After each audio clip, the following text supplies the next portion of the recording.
Equity and inclusion are vital for the City of Greensboro's ability to grow and innovate in such a fast-changing environment. One Greensboro is a monthly show that highlights some of the ways the Office of Equity and Inclusion honors the observances listed on our Heritage Calendar and spotlights a City of Greensboro employee in a segment we call The One. These observances are an integral part of the National Equal Employment Opportunity and Civil Rights Program and encourage us to live as one people, one community, one Greensboro.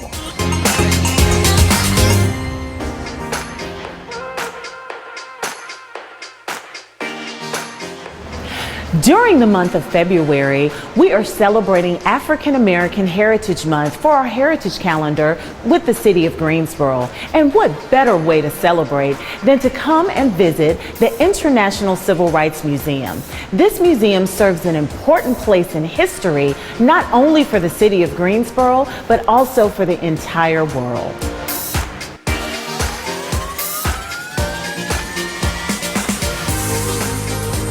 I'm so excited today. Being a Greensboro resident, born and raised as they say, I have the thrill and the pleasure of introducing the CEO of the International Civil Rights Museum, Mr. John Swaim. Hi John, how are you? Good morning. Good morning. Thank you, thank you. This just brings back so many memories for me. I'm just so glad to be in this building because being a political scientist, teaching political science at North Carolina A&T, I live for this building. It means so much to me. So thank you for allowing us to interview you today. That's what a community asset does. It pulls people in. Absolutely. So glad to have you in today. Thank you, thank you. And going along with our theme of One Greensboro for the City of Greensboro, we decided to come here to showcase the Civil Rights Museum and actually show people, you know, exactly what exhibits you have now and also tell the story of the International Civil Rights Museum. So first, could you walk us through the history of the Civil Rights Museum? I know it's a long history,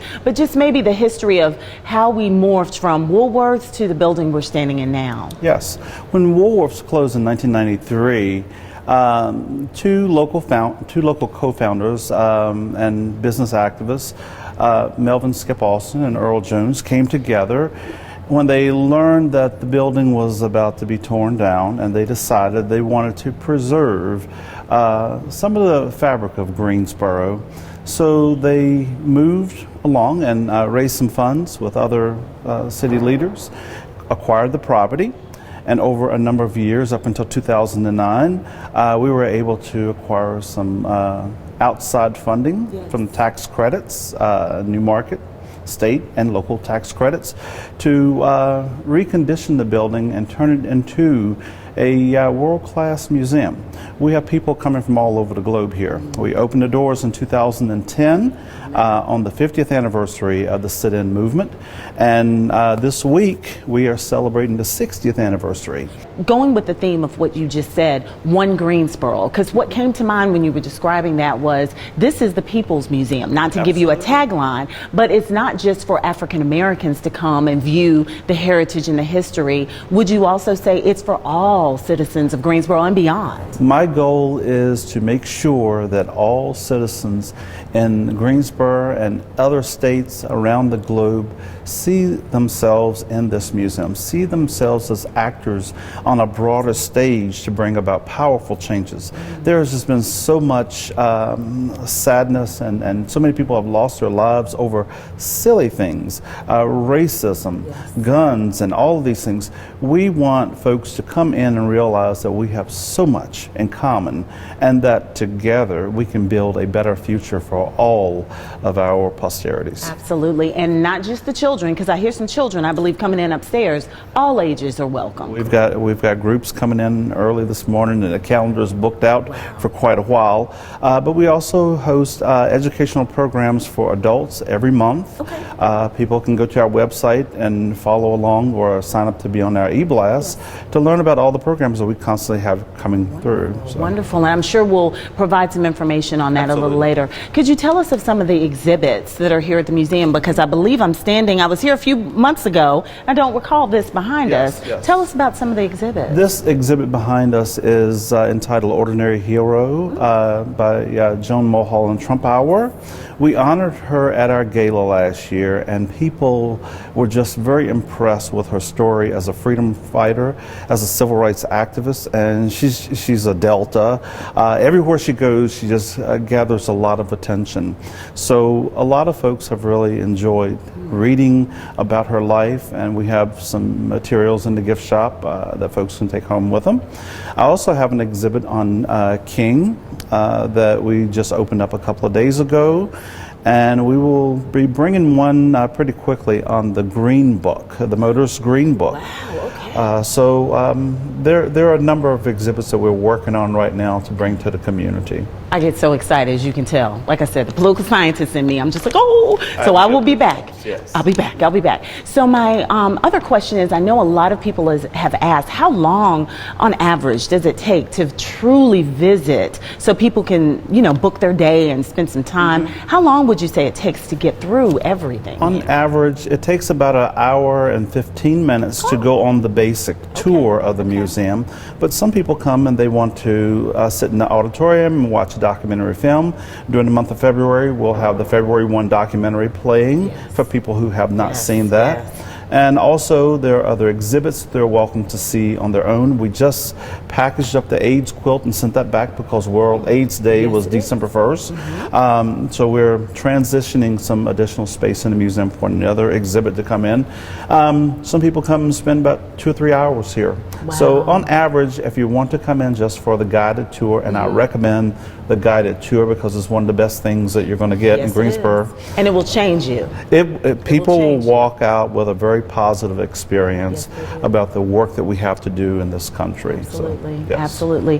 What would you say your strategic vision is for the museum? You've hint on, inclusivity, and you've hint on taking us to a new broadened horizon is kind of what I interpreted. What do you want from Greensboro and the museum? Our board is currently working on updating our long-term strategy. Our long-term strategy includes some growth and some different things than what we've done in the past 10 years. So it's quite aggressive, but we're not just going to be the local jewel here, but we've got things to do. So we want to continue to stabilize and preserve this asset in this community, because as I look back at our donor records, so many people have made small contributions and larger contributions to this museum. And my goal is to see that their investment pays off, and we want to do that. Wonderful. And how can the community get involved? I know they're involved, but how can we, because I'm a part of that, become more involved? There are other ways that the community can be involved, a number of ways. We have volunteer opportunities for the museum. We also have donor opportunities for underwriting educational programs, student trips to the museum, helping us grow and endow the organization. So there are many opportunities that still exist. Also, I'm looking into the community and inviting corporations to bring their employees here and help them envision interesting and unique exhibits for the museum, because many of them have operations worldwide. Absolutely. And they can bring a very interesting perspective here. Absolutely. And I know with the city of Greensboro, one thing that many people don't know, we've recently partnered with you with our police department. Could you tell us a little bit about that? Yes. One of the interesting developments here has been we've put together a program for police departments, and we've worked with the Wake County Police Department and the Greensboro, and I'm reaching out to others. Professor Harris from the University of Pennsylvania has curated a program called the Constitutionality of Policing. And the cadets who come through, they find the information quite eye-opening, and it leaves you kind of in a place where you have to really focus on what you are doing as a public servant to the people. We see so many opportunities where the police are here and the citizens are here rather than coming together as one. Absolutely. And as a civil rights museum, we want people to see that there is commonality here, mutual respect for one another, and we can de-escalate anything that is just increasing in tension. And I know with our incoming police chief, Chief Brian James, who has said that several times in the last week and a half, we're looking to do more and more things. And I know you and I even talked about several of our employees also coming over and working on a program for them as well too. So I am so excited. It's so much history and a wealth of history that needs to be explained and people need to understand. So I'm looking forward to us partnering more and also hopefully more community organizations partnering with you as well. Well, I don't have a huge staff, but they deliver a powerful punch. And I would assume that with other organizations and interest groups getting involved with the museum, we can go even higher. Absolutely, and that's what we hope to do as one. Right. So thank you very much for interviewing with us today. We appreciate it. Thank you.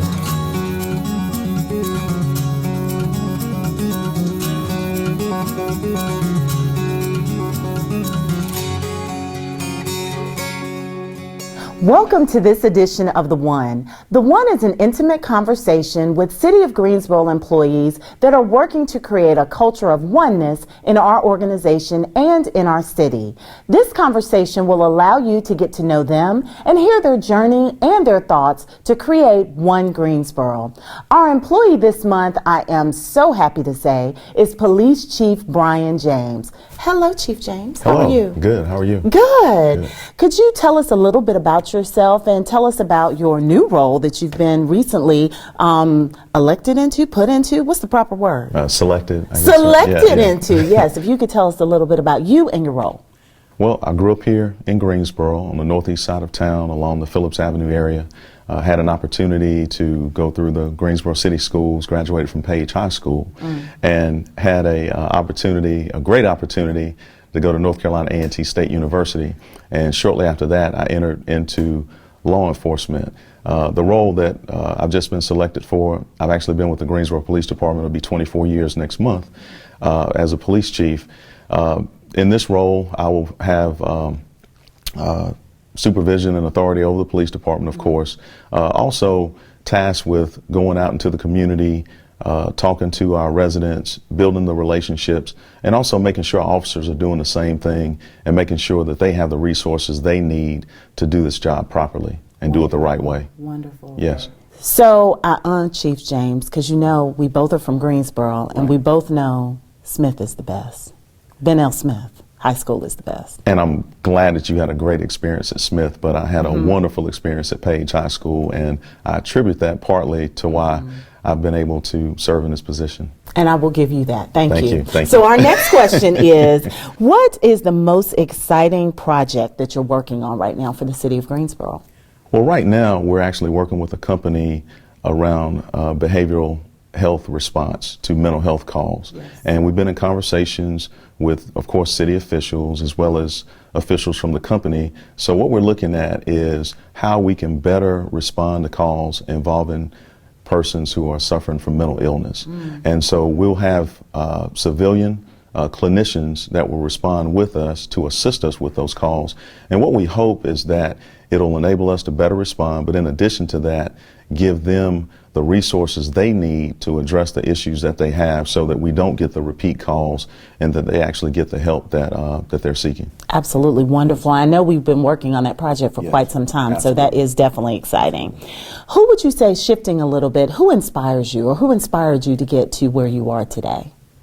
Well, a lot of people did, and what I'll say is that I had a whole community that surrounded me. I grew up in Woodmere Park, and you know, most people would say like some famous figure or something like that, but there were a lot of people in addition to my mom, my grandparents, other adults that lived on my street that kept us all straight. Those people inspired me because they looked out for the kids in the neighborhood. They were responsible. They took care of us. and gave us all an opportunity to be successful. And I can't claim only success out of my neighborhood, because a lot of my friends have grown up and have done significant things in this community and in other communities. That's great. It sounds like it takes a village to raise a chief. How about that? It really does. Yeah. Good. Yeah, All it right. does. All right. Yeah. Don't use that if you do. You know, you got to tell them I Okay, gave you that. all Okay, right. all right. You Thank you. Thank you. copyright it or I know. something. Yes, Yeah, I will. yeah. I will. Who would you say you would like to swap places with if you could for one day? Who would that be? Okay, so I will use my famous. Now's the famous I'll person. use the famous Okay. person. So I'll say LeBron James. Ooh. And no relation. Okay. If there is, I need to figure out You- where we- that yes, relation yes, is. we yeah. do. Yes, we but, do. And the reason why I say that, not because he's a great basketball player, but he is willing to stand up for what he believes in, to speak out on certain causes, and also he invests money in communities where kids that don't have the opportunities that they should have. He's doing something to make a difference, especially back in his hometown. So I really admire that about him, not just the basketball skill, but I think he's impacted the world beyond basketball, and hopefully I can make an impact right here in this community. Well, I can truly say you already have, but definitely you will. You will. Next question. How would you say celebrating African American History Month would you say is a step towards us creating our One Greensboro culture? Why is celebrating African American History Month so important? I think it's important because I think historically African Americans, as well as other minorities and also women, have not necessarily been recognized for their contributions to the community. And I think there are a lot of things that we take for granted in this community where a lot of people have actually contributed to, and we don't realize where these efforts came from. So I think it's important not just for African Americans, but it's important for the whole community to recognize people from right here in this community, in this country, that made significant contributions that really have enhanced all of our lives. So I think it's very important to recognize those people that haven't always gotten the credit. Absolutely. I agree. I agree. And finally, how do you think we can create a true One Greensboro culture for the entire city of Greensboro? One thing I've said to several groups that I've spoken to is that if there's a problem on one side of town, then it should be all of our problems. Specifically when we talk about the effects on our children. Absolutely. Because at some point, you know, these children that are right here in our community, they're going to grow up and they're going to be our future leaders. And it doesn't matter what their zip code is or anything like that. They're all going to grow up and they're going to contribute in some way to this community. And we need to make sure that if something impacts one family or one community on one side of town, we should all be concerned about that, because this is our community, and we're not immune to anything. Yes. Yeah. Well, thank you so much, Chief James. And this is our first episode of One Greensboro, and we're so excited that you could come and just spend a few moments with us. But thank you for caring and taking us to that next level of creating that cohesive culture that we're trying to do. Thank you so much. Thank you for having me. Thank you.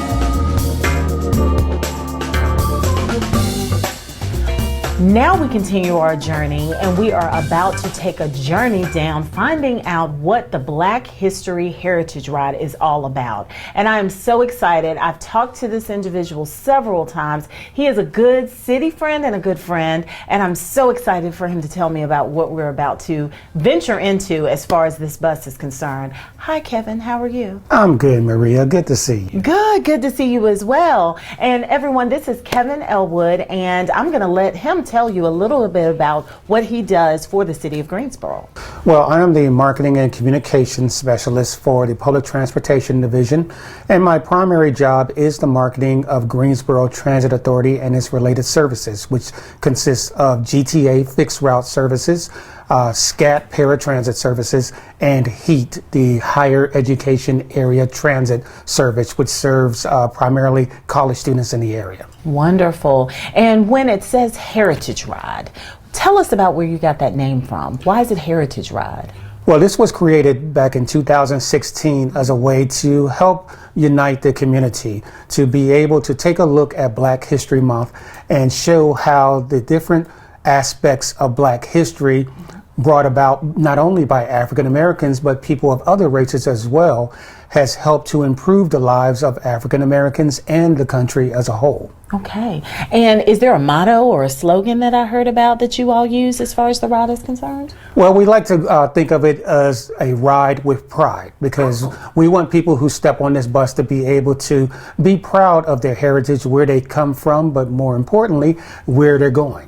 And is it just the typical person that rides the bus that, gets this particular ride? Can groups come and actually see the bus and actually view some of the things we're going to talk about in a few minutes? Or is it just in service as far as the route is concerned? Well, the bus is in normal service throughout the year, and so the images that are contained inside the bus, they're available to be seen by riders throughout the year. However, during Black History Month, February, we allow the bus to go out to specific groups, specifically middle schools in the city of Greensboro, where we'll do a presentation, and actually a number of schools have included us as part of their annual Black History Month curriculum. So I bet you're about to get very busy. Yes, we're already getting requests for bringing the bus out to their site. Wonderful. And I see some of the information up. Can you kind of tell us what the theme is for this particular year as far as some of the things that are displayed on the bus? What are some of these things I'm seeing? Well, what we have been trying to do, and this is over the last few years, is to try to place an emphasis on some of the little-known Black history facts, things that people don't hear about every day. Of course, we all know about the great things that Rosa Parks did, the Greensboro Four, Malcolm X, Martin Luther King Jr. However, not a lot of people know about Martin Brashear, who was the first African-American expert diver. Yes. A lot of people do not know about Levi Coffin, who was a Quaker born here in Greensboro and operated basically what was called Grand Central Station on the Underground Railroad. And so all of these different areas we want to spotlight so that people can learn a little bit more about how different people of different races have come together to better the lives of African Americans. So it sounds like a mixture of not only national African American culture, but also local. You've mixed that in as well, too, from what I'm hearing you say. Yes, we definitely include a local flavor. For example, we do have information on the bus of Kayla White. And if you're not familiar with her, she is the A&T track star who just last year broke a world record. And so we also have information this year on the city of Durham, North Carolina. A lot of people hear about Black Wall Street from Tulsa, Oklahoma, but they didn't realize that we actually had a Black Wall Street right here in Durham. And so a lot of the local flavor we've tried to include as well. We also wanted to go beyond civil rights. We wanted to, take a look at literature, sports, music, entertainment, all of these different areas where African Americans have made important strides for the community overall. Wonderful. And I know we were talking about you're about to take the bus to the middle schools. Tell us about what that particular, I'm so excited. My daughter's still in elementary school, but when she gets to middle school, she has to see this. So what will she see if she's a middle schooler? What will they learn? Well, the bus will come on site and we'll do a presentation on Black History Month. We'll also talk about Black history as it relates to public transportation, talking a little bit about Rosa Parks and about Charlotte Hawkins Brown and the depot here in Greensboro. And then we also take them on a ride. We actually take a quick ride so that they can experience, some of them for the first time, riding on a public transit bus, and then we bring them back to their location. Wow, how cool is that? So why do you think this is so important for the city to invest in this? Because part of the reason for us doing this show is to spotlight what we're doing as far as our heritage calendar. But why do you think, especially for Black History Month, it's so important for the city to invest in wrapping a bus and also putting this out into the community? Why do it? Well, because we're in a time now that, of course, we've seen a lot of division, when it comes to race. And so we wanted to do our part to help to bring the races together, and not just the races, but people from different socioeconomic statuses to come together and recognize that together we're able to accomplish so much more than if we are divided.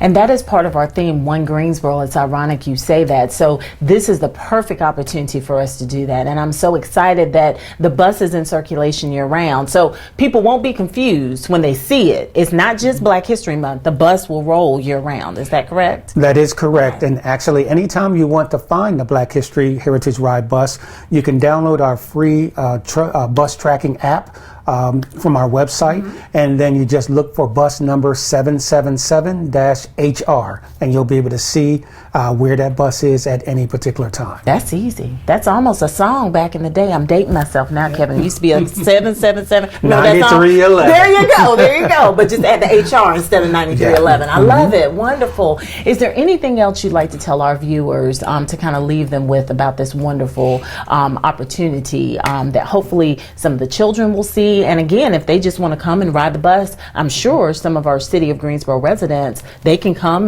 down to the depot and ride this bus as well. Yes, they are welcome to come ride the bus at any time. You can get on the bus at any of our almost 1,100 bus stops in the City of Greensboro. And we're also encouraging for middle schools in the city to contact us on our website and to make a request for our Heritage Ride to come out and do a presentation. We would love to come out and just to show them our ride with pride. Wonderful. Well, I feel proud sitting on this bus, and I feel proud of what you all are doing with GTA and the Department of Transportation in the City of Greensboro. So again, thank you so very much, my friend. I appreciate everything, and thank you for talking with us today. I've learned a lot because I didn't realize the pictures changed as often as they did, and I didn't realize that the bus was still in circulation. I thought I was seeing things year round. So thank you for clarifying that. Well, thank you, Maria. Good to see you again. Good to see you. Thank you.